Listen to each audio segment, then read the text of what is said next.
500 कोटींचा गंडा घालणाऱ्या नार्वेकर दाम्पत्याला ईओडब्ल्यूने गुजरातमधून ठोकल्या बेड्या।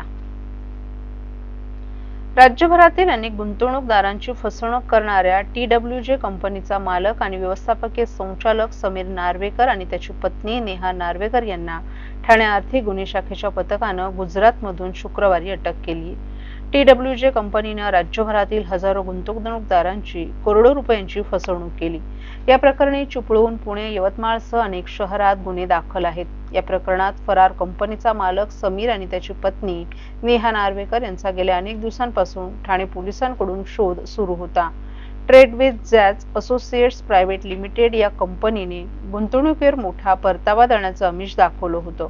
त्याचबरोबर सरकारी प्रकल्पांसाठी मोठं कंत्राट मिळवण्याचा दावा करून राज्यभरातील अनेक लोकांना जाळ्यात ओढलं होतं।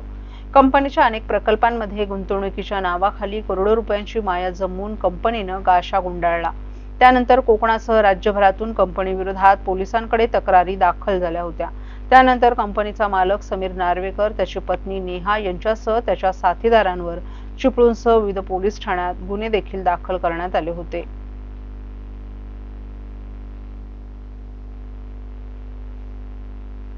उपमुख्यमंत्री एकनाथ शिंदे यांच्या मार्गदर्शनाखाली ठाणे शहरात डीप क्लीन मोहिमेचे आयोजन। एकनाथ शिंदे मुख्यमंत्री असताना डीप क्लीन ड्राईव्ह ही संकल्पना सुरू करण्यात आली होती। तीच संकल्पना स्वच्छता अभियान आज राज्यभर सुरू आहे। कोपरी येथे ही संकल्पना आज राबवण्यात आली।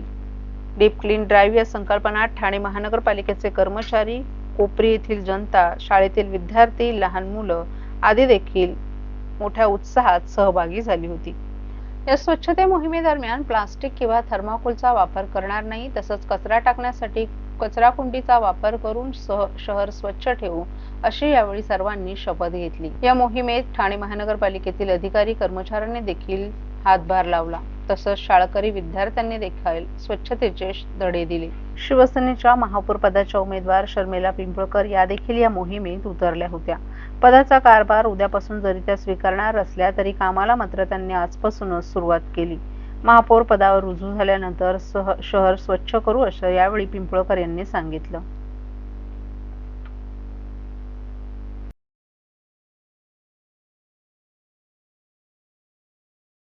शहरामध्ये होते आज माननीय महापौर मॅडम यांच्या उपस्थितीत त्यांच्या पुढाकाराने कोपरीमध्ये विविध ठिकाणी हा डीप क्लीन ड्राईव्ह होतोय। ही सातत्याने आपण डीप क्लीन ड्राईव्ह म्हणजे माननीय उपमुख्यमंत्री महोदयांनी सांगितल्यानुसार आपण सातत्याने हा डीप क्लीन ड्राईव्ह दर आठवड्याला घेणार आहोत आणि संपूर्ण ठाणे शहर स्वच्छ आणि सुंदर करण्यासाठी या मोहिमेचा निश्चितपणे उपयोग होणार आहे। त्याबद्दल मी माननीय उपमुख्यमंत्री महोदयांचं आणि खास करून माननीय नियोजित महापौर मॅडम यांनी यासाठी पुढाकार घेतला। उद्या त्यांची अधिकृत निवड होणार आहे, परंतु आजच त्यांनी ह्या कार्याला सुरुवात केली, त्याबद्दल त्यांचाही ठाणेकरांच्या वतीने, ठाणे प्रशासनाच्या वतीने मी धन्यवाद देतो त्यांनाही।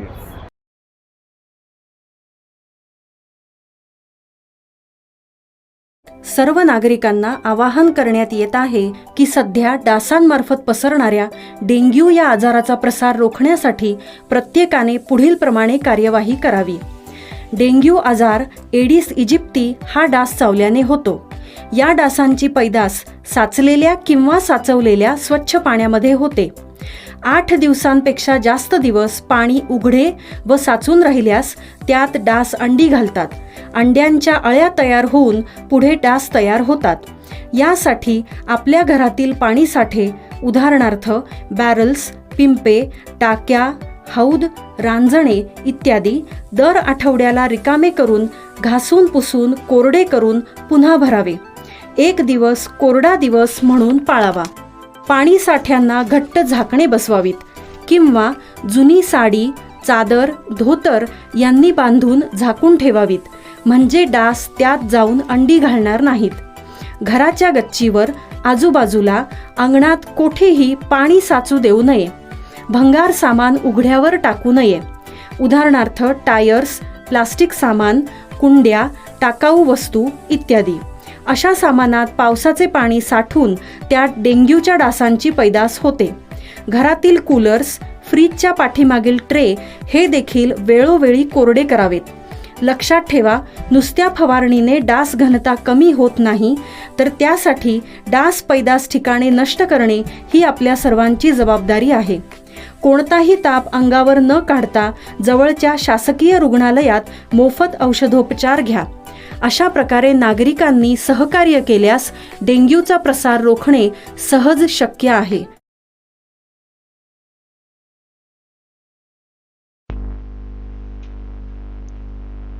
केंद्रीय अर्थसंकल्प 2026-27 हा भारताच्या वेगवान विकासाला नवीन दिशा देणारा आणि सर्वसमावेशक प्रगतीचा स्पष्ट आराखडा मांडणारा अर्थसंकल्प आहे. पंतप्रधान नरेंद्र मोदी यांच्या सक्षम नेतृत्वाखाली आणि केंद्रीय अर्थमंत्री निर्मला सीतारामन यांच्या दूरदृष्टीतून सादर झालेला हा अर्थसंकल्प देशाच्या आर्थिक परिवर्तनाचा मजबूत पाया घालणारा ठरेल.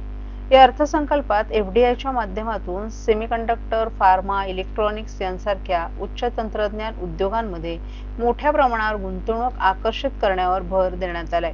यामुळे देशभरात मोठ्या प्रमाणावर रोजगार निर्मिती होणार असून युवकांसाठी नव्या संधीचे दरवाजे खुले होतील. केवळ टेक्नॉलॉजी ड्रिव्हन विकास नव्हे तर हँडलूम क्षेत्रातील कारागीर, पारंपरिक उद्योग आणि स्थानिक उद्योजक यांनाही मुख्य प्रवाहात आणण्याचा समावेशक दृष्टिकोन या बजेटमध्ये स्पष्टपणे दिसून येतोय. महाराष्ट्र आणि कोकण विभागासाठी करण्यात आलेल्या घोषणा विशेष महत्त्वाच्या आहेत. कोकणातील नारळ आणि काजू उत्पादक शेतकऱ्यांसाठी प्रक्रिया उद्योग, मार्केटिंग आणि उत्पन्न वाढीवर आधारित प्रोत्साहन योजना ग्रामीण अर्थव्यवस्थेला बळ देणारी ठरणार आहे. भिवंडी, इचलकरंजी, पुणे आणि नाशिक सारख्या पारंपरिक औद्योगिक क्लस्टर्सच्या पुनरुज्जीवनासाठी विशेष निधी उपलब्ध करून देण्याचा निर्णय रोजगार निर्मिती आणि निर्यात वाढीसाठी निर्णायक ठरेल. गुरु रविदास जयंतीच्या पवित्र दिवशी सर्व समाज घटकांना सोबत घेऊन जाणारा, समतेचा आणि संधीचा मार्ग दाखवणारा हा अर्थसंकल्प सादर झाल्यानं त्याचं सामाजिक महत्त्व अधिक वाढतंय. या ऐतिहासिक अर्थसंकल्पासाठी आपण केंद्रीय अर्थमंत्री निर्मला सीतारामन यांचे मनापासून अभिनंदन करतो. तसंच पंतप्रधान नरेंद्र मोदी यांच्या नेतृत्वाखाली भारत आत्मनिर्भर, समृद्ध आणि जागतिक नेतृत्वाकडे वाटचाल करेल असा ठाम विश्वास करत असल्याचं त्यांनी सांगितलं. यंदाचा अर्थसंकल्प म्हणजे विकसित भारताचा मंत्र आहे, जो देशाचे विश्वगुरू पंतप्रधान नरेंद्र मोदी जे गेली 10 वर्षांपासून देत आहेत त्याच्यासाठी कटिबद्ध असा हा अर्थसंकल्प आहे असं आपल्याला वाटत असल्याचं भाजप आमदार संजय केळकर यांनी सांगितलं. या अर्थसंकल्पामुळे विकसित भारत, उद्याचा भारत जो आहे याला सर्व घटकांना न्याय देऊन गतिमान करणारा असा हा अर्थसंकल्प दिसतो. कारण यामध्ये तरुणांना, महिलांना, शेतकऱ्यांना, उद्योजकांना, सर्व घटक जे आहेत अशा सर्व घटकांना पुढे नेण्यासाठी जे जे करावं लागेल ते करण्यासाठी विविध योजना आहेत. विविध प्रकारच्या निधीची देखील व्यवस्था आहे आणि सर्वात महत्त्वाचं म्हणजे वाहतुकीच्या दृष्टीनं जे जलमार्ग आहेत, महामार्ग, रेल्वे मार्ग आहेत याला देखील फार मोठी तरतूद करून स्वदेशीची संकल्पना जी पुढे आणली आहे त्या संकल्पनेला अधिक बळ देणारा असा हा अर्थसंकल्प मांडण्यात आलाय. आपल्याला निश्चित विश्वास आहे की जगामध्ये जरी आर्थिकदृष्ट्या आर्थिक संकट असतील तरी भारताच्या या अर्थसंकल्पामुळे प्रगती होणार आहे आणि विकसित भारत जो आहे त्याला गती मिळणार आहे. आणि आपलं जे स्वप्न आहे हे विकसित भारताचं स्वप्न साकार होण्याकरिता या अर्थसंकल्पाचा मोठं सहकार्य मिळणार असल्याचंही केळकर यांनी नमूद केलं.